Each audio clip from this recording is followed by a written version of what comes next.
this video, we'll take a look at the Bevel 2D, Bevel 3D, and Bevel Cut icons. These can be useful when you're putting simple bevels on flat parts.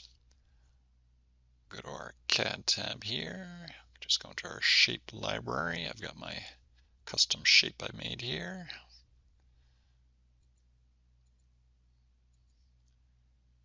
We'll go to our Cam tab and we'll go with 1/4 inch thick material. Create our part.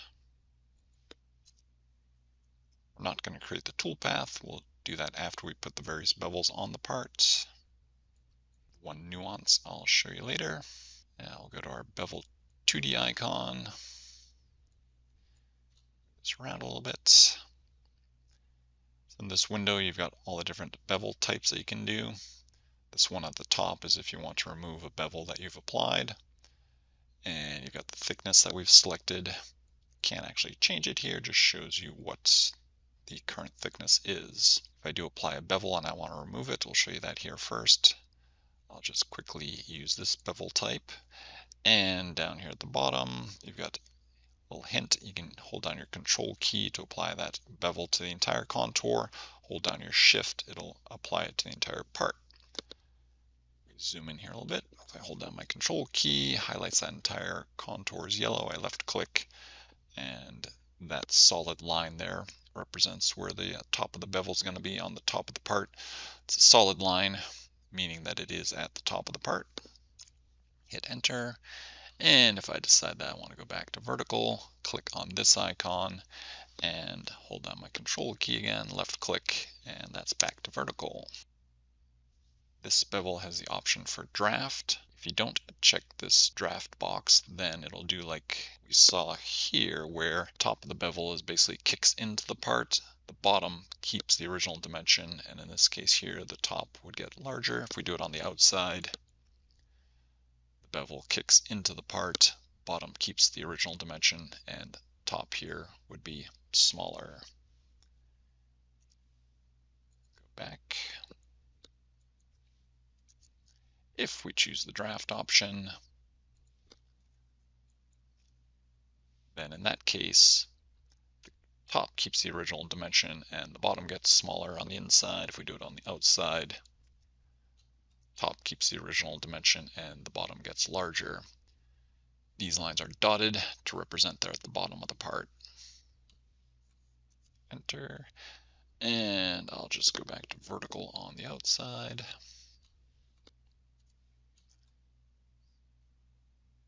And then you can do bottom bevel like this. Hold down my control key. We can do various countersinks, top and bottom.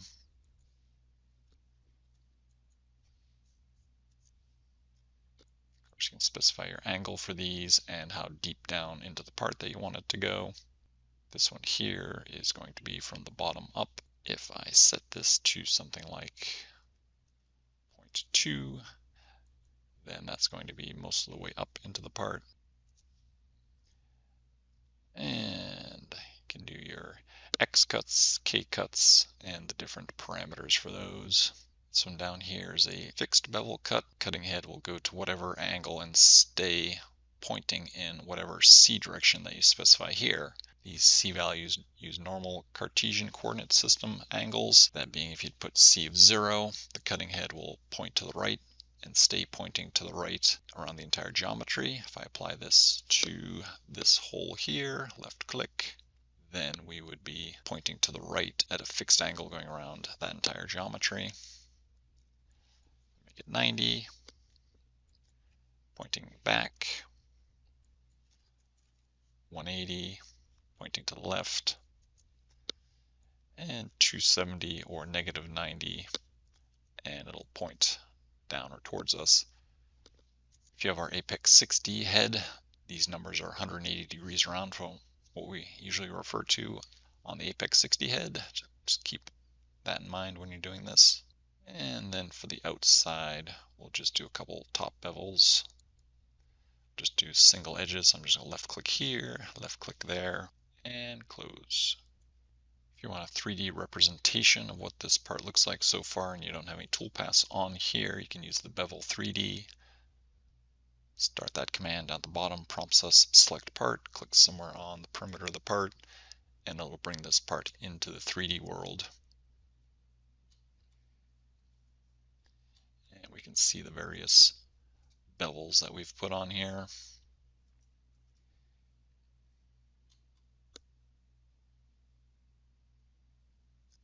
Going to spend a lot of time in here right now. We're going to come back and spend some more time in this module here in a little bit. But if you do just want to see what you've created in 3D, you can come in here and see that. Close out and add toolpaths. We can use the bevel cut.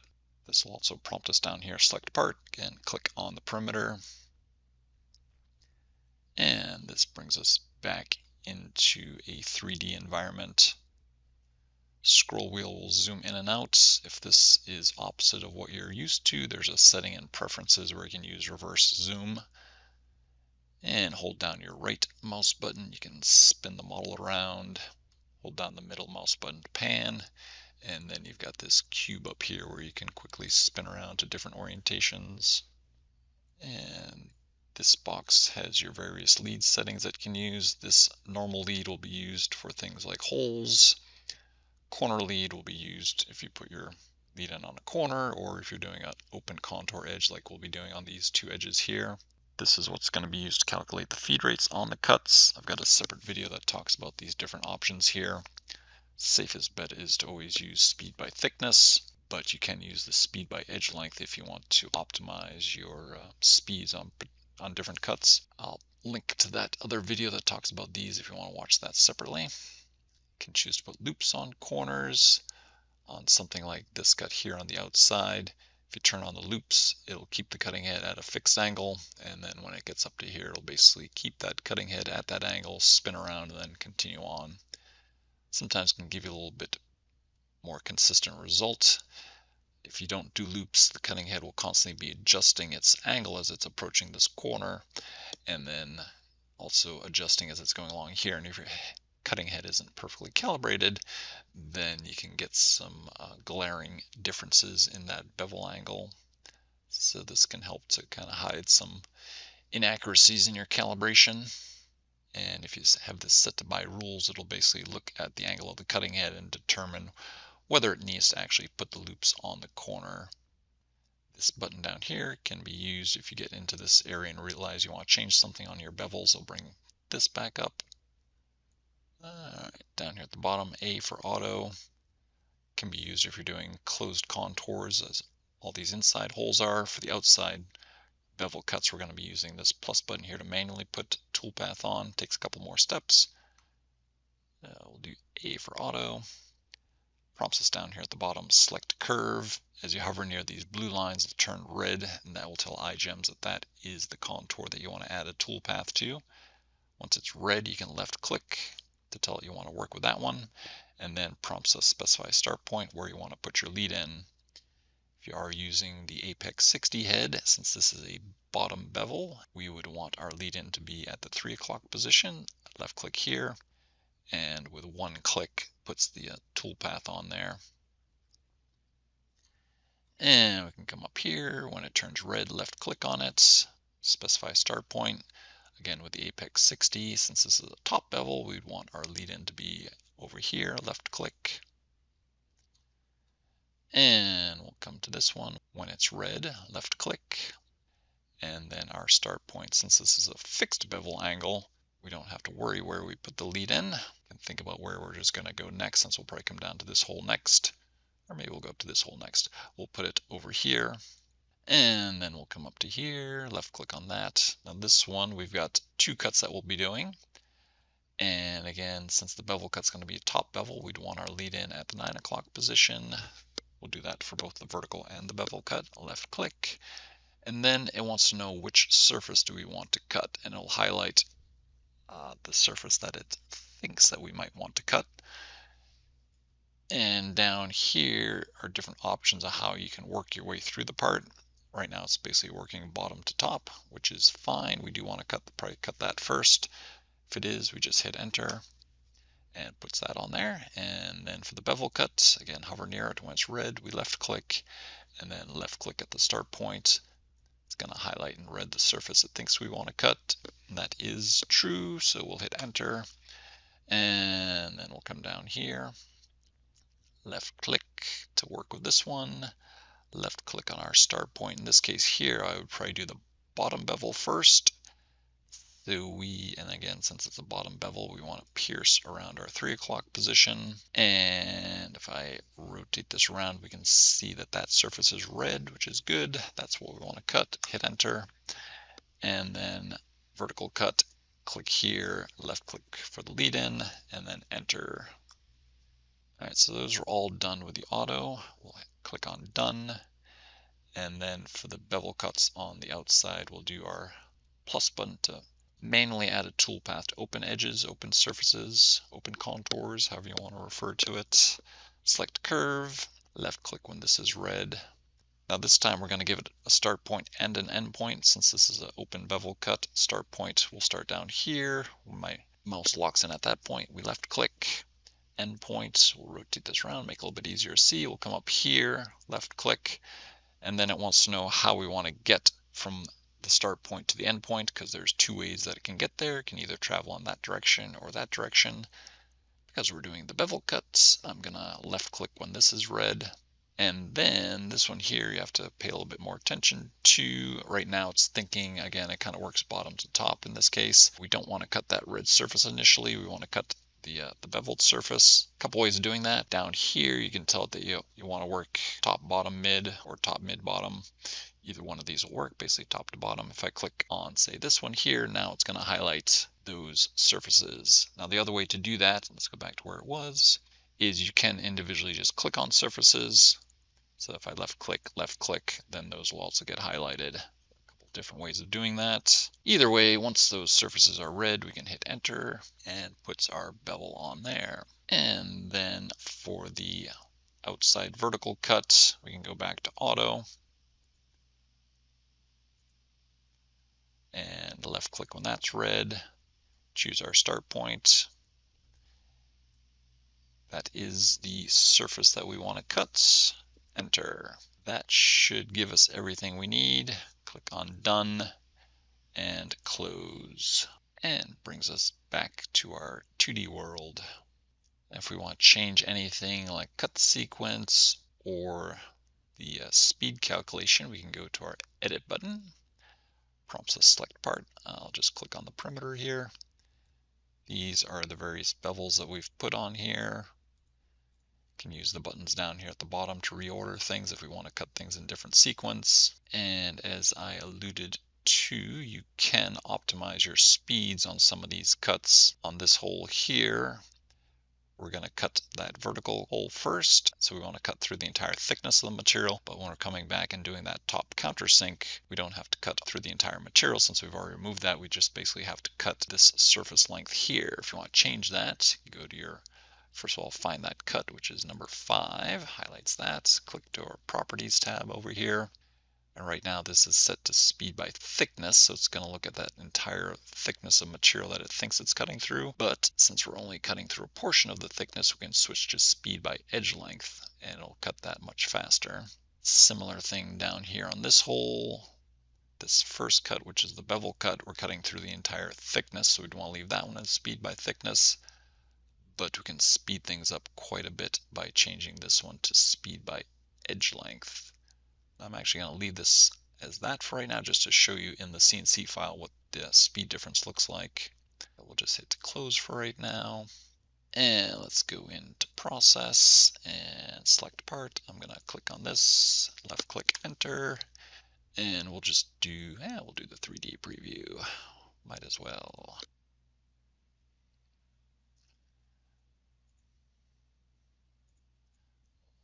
Speed this up a little bit.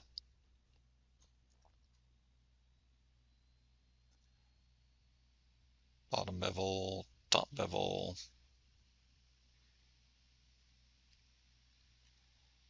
Fixed angle bevel.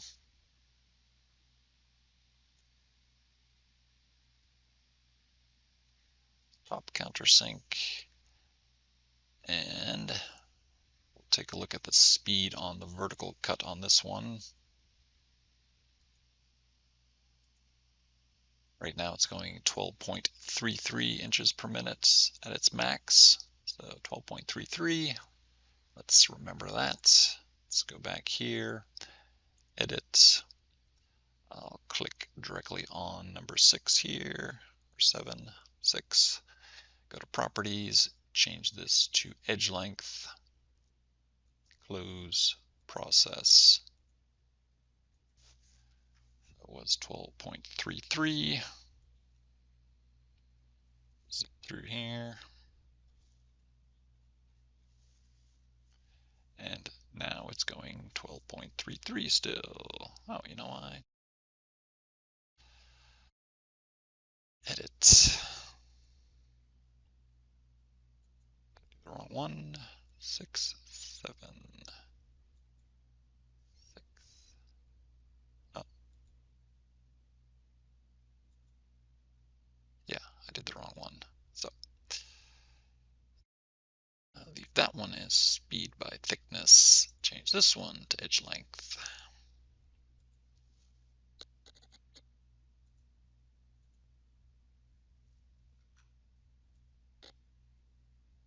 All right. Now let's see what we got. All right, now we're going 78.5 inches per minute, so dramatically faster since we're only cutting through basically 50 thousandths of an inch of material.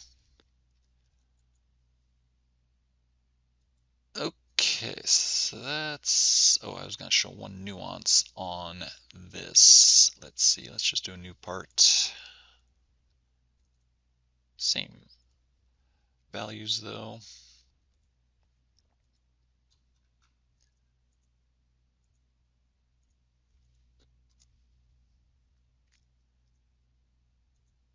Now, if all of our bevels on a part are this type or this type, then you can use your contour command to add your toolpaths.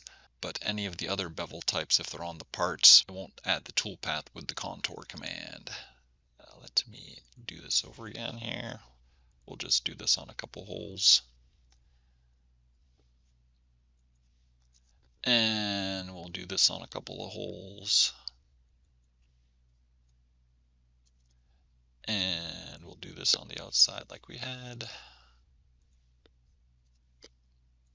And we'll go into our contour command. Down here at the bottom, you got settings related to bevels. This box is checked. It'll put contours on bevel cuts, but only if, like on these 2, 3 holes here where the bevel goes all the way from top to bottom on the part, it's going to ignore these ones. Settings, you can choose again if you want to do loops and things like that. We'll do multi, select our part, hit enter, and close. Hit escape here. And you can see it only put the tool paths on those 3 cuts. At this point, if you did want to put your tool paths on the other bevels, you'd do like we did before, go into Bevel Cut, click on the part, and continue from there with our auto or manual commands. Okay, now we'll take a look at the Bevel 3D, which will be fairly similar, but a couple of slight differences. Let's see, let's just delete those toolpaths off of there. We will go back and set these all to vertical. I'll just hold down my Shift key. Okay, let's do Bevel 3D. Click on the perimeter of the part.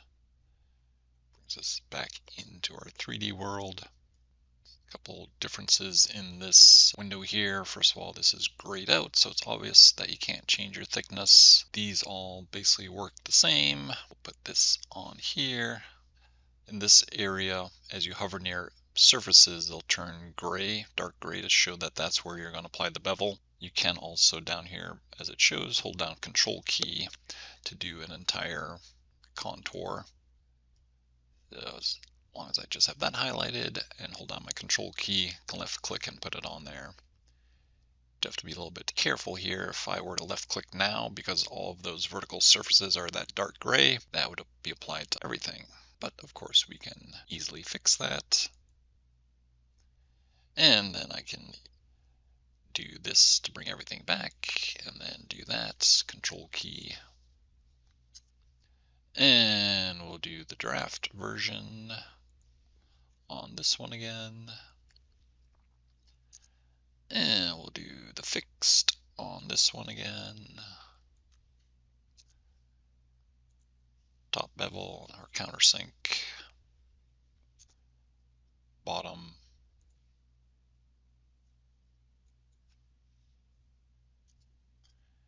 And we'll do a couple open edges. So as long as just that surface is highlighted, we'll apply it to that.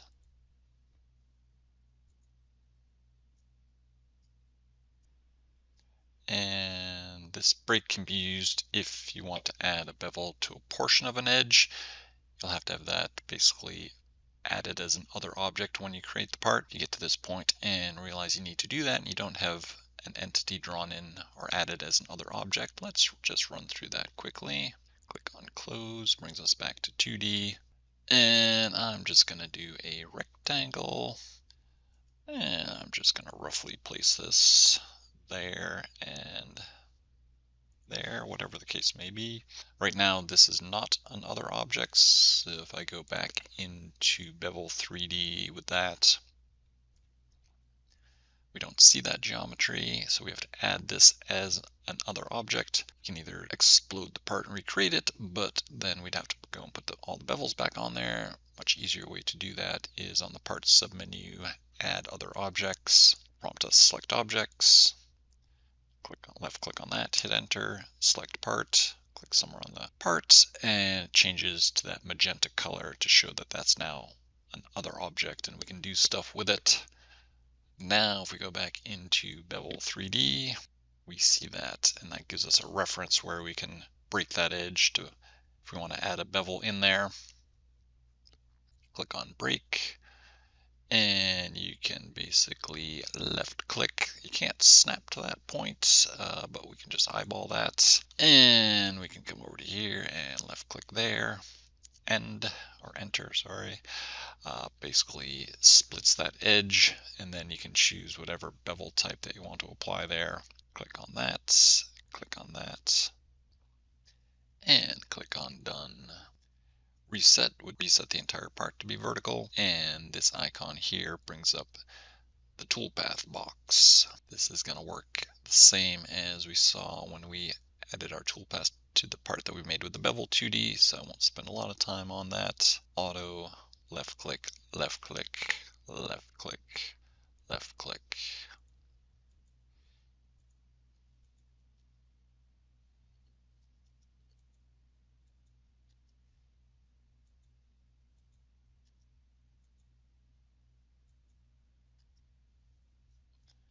And we'll do done, and we'll do our, if the mouse is ever stuck in the background, you just left click and window will become active.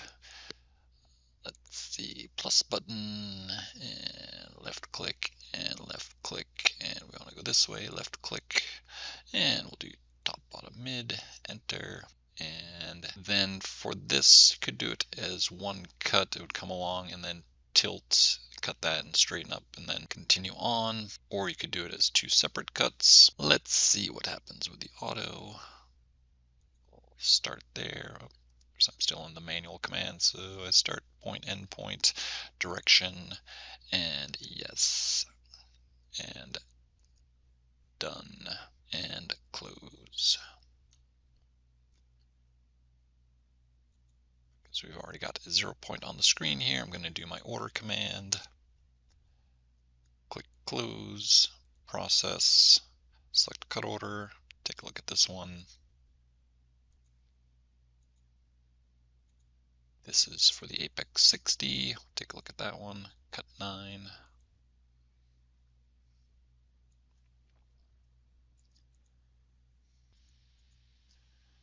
With the Apex 60, because we are at C of -90 and we're passing through 10 degrees. That's where we get this rewind, because otherwise we get a singularity and might spin around on us. And then coming out, it gets the same thing. So in order to avoid that, we can do that as two separate cuts. Let's go back in, do bevel cut, since we've already got the bevels on there. I'll delete a toolpath, get the minus button, click on it, and we'll do our manual, select curve, start point, end point, direction.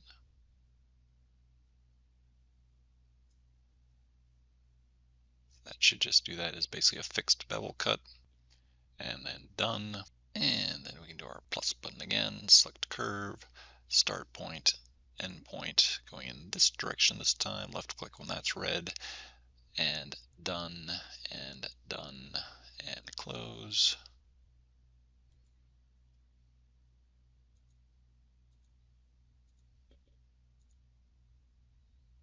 No rewinds this time.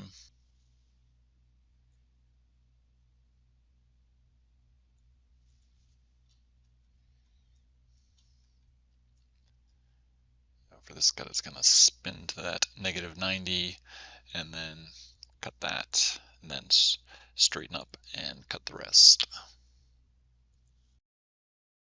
So that is the run through on those icons. If you have any questions, let me know. Thanks.